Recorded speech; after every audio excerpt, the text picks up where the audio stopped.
on the edge of a forgotten town, called Elmwood Street.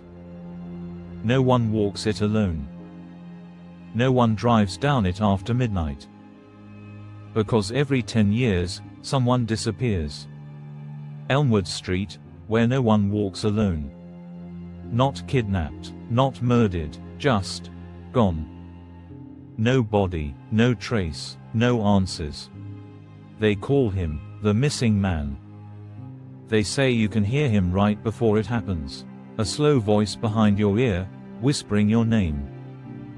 Police reports always sound the same. Last seen walking home on Elmwood Street. Last message sent at 3:07 a.m. 3:07, every time. Nobody knows why. Nobody ever sees it happen. Just one moment, they're there. The next, their phone hits the ground, still recording. And there is the constant voice of the missing man. You shouldn't have come back. Elmwood was supposed to be an ordinary place. A quiet town, tucked between hills and a forgotten forest. But locals say Elmwood hides more than shadows. They talk about disappearances. The first was in 1963, a mailman named Harold Finch. He vanished, leaving his bike still spinning. 10 years later, Thomas Vane.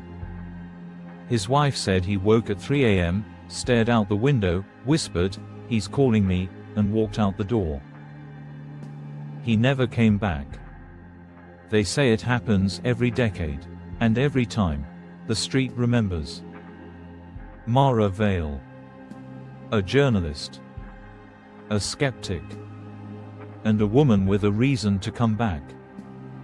She left Elmwood after her father disappeared years ago without explanation. His last note to her, he said only one thing: "Don't look for me." 20 years later, Mara Vale returns. She's back to uncover the truth of the missing man. The locals warn her, if you hear him call your name, don't answer. No one who does ever wakes up. She finds her father's old diary. It reads, "He is not a man, he is a reflection." The next day, Mara began her investigation, starting where it all began, Elmwood Street. Every house looked the same, the street empty and silent.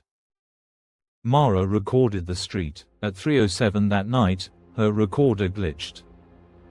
She heard footsteps, then whispers calling, "Mara." She turned, no one there. Only darkness. Her shadows and the voice echoing, "You came back for me."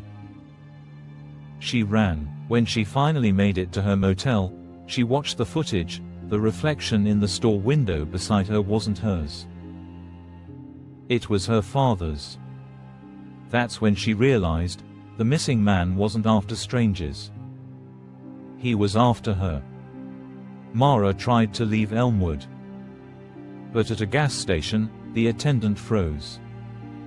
"You came from Elmwood?" Then he pointed at a missing poster, her own photo. "You disappeared 10 years ago." She ran into the bathroom. Looking at the mirror, her reflection didn't move. Then something crawled out of the glass. It had a face but hollow, lifeless eyes. Her scream echoed through static. The next second, silence, then sound of dripping water.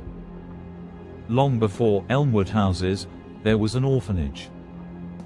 In 1913, Jonas Wren, the caretaker, watched it burn. The children vanished. And at 3:07, people say he still calls roll, the names of the missing. The missing man isn't a ghost. He's a reflection searching for its body.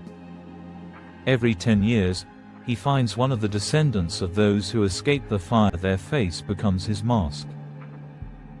Mara's files began spreading like infection. Downloads at 3:07. Always 3:07. Viewers heard their names whispered. Some unplugged their devices. Others vanished. People watching screens at night, glitching laptops, whispers through headphones. It spreads through screens. The file you're watching now was one of those fragments. If you've made it this far, It means the signal reached you. Check your screen. Do you see it? The faint reflection behind your own. That's not your shadow. That's him. He's found you. Don't look behind you.